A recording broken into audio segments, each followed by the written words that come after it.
Hi everyone, Steph Machado here and Ted Nesi. We are at the State House on a Friday night. Because we have so much fun here, but also because, of course, tonight is the House Finance Committee has just unveiled the proposed state budget. Obviously, the governor in her State of the State put forward her $10 billion proposal back in January. Steph and I were here for that. But now tonight is kind of brass tacks. This is when the rubber meets the road. There have been furious negotiations going on up here between the governor, the House Speaker, and the Senate President. And up until like 8 o'clock tonight. Yeah, up until exactly. It's still being June Friday. Printed out warm. Yes. And, you know, we were just talking about it, Steph. I think it seems like a mixed bag for the governor. Right. She got some of the things that she wanted in her budget proposal. One of the biggest things she was really lobbying for hard was an expansion of pre-K. She wanted universal pre-K, so every kid of preschool age could have a classroom. The House Speaker just told us they've decided to expand pre-K, but not universally. They're going to add about 280 classrooms.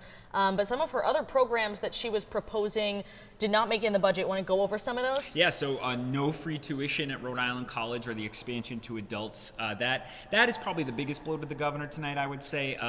There is also no legalization of marijuana, recreational marijuana. But, you know, while that was something the governor proposed, she didn't really want it. Yeah, her she heart was never reluctant behind about it. But there are, and you actually have a story right now on WPRI.com about this, Steph, the bunch of changes in the medical marijuana program.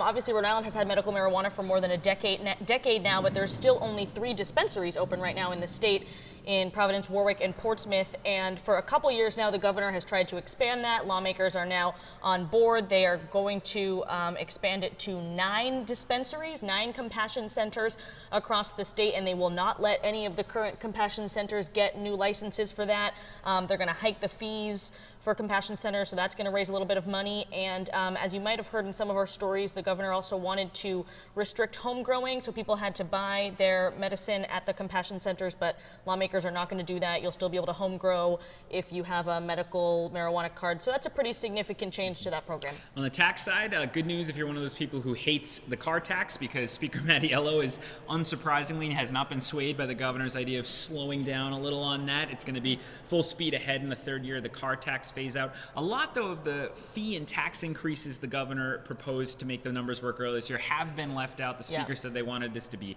business friendly. They wanted to make sure they weren't harming the economy. One thing you will have to pay a tax on is Netflix. That was included there. So that's another high priority item.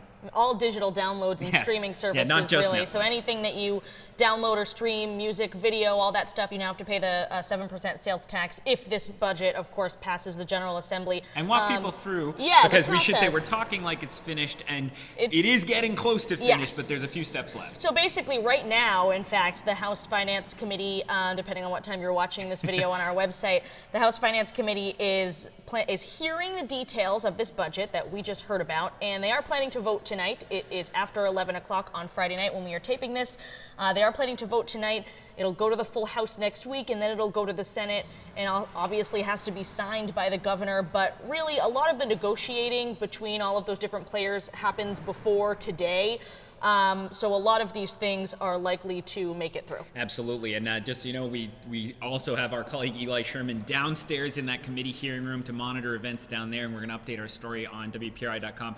There's so many things in a $10 billion budget. Obviously, we're never going to get to them all in this video. The URI board's being restructured. 195 land's going to have a whole different zoning thing. Getting rid of the tampon tax. Getting rid of the tampon tax. There's a lot of stuff. Which a lot of lawmakers, particularly women lawmakers, have been pushing for a number of years. That's in there. So go to, if you're looking at this video, you might be on this article, so read it. And if you're finding it somewhere else, you can scroll down and read that. And we, of course, will have complete coverage of the rest of the budget process and how it will affect you on WPRI.com, on WPRI 12, on WPRI apps. We'll come to your house, whatever you need. We will give you the information you need. Ted will come to your house. Have a great weekend.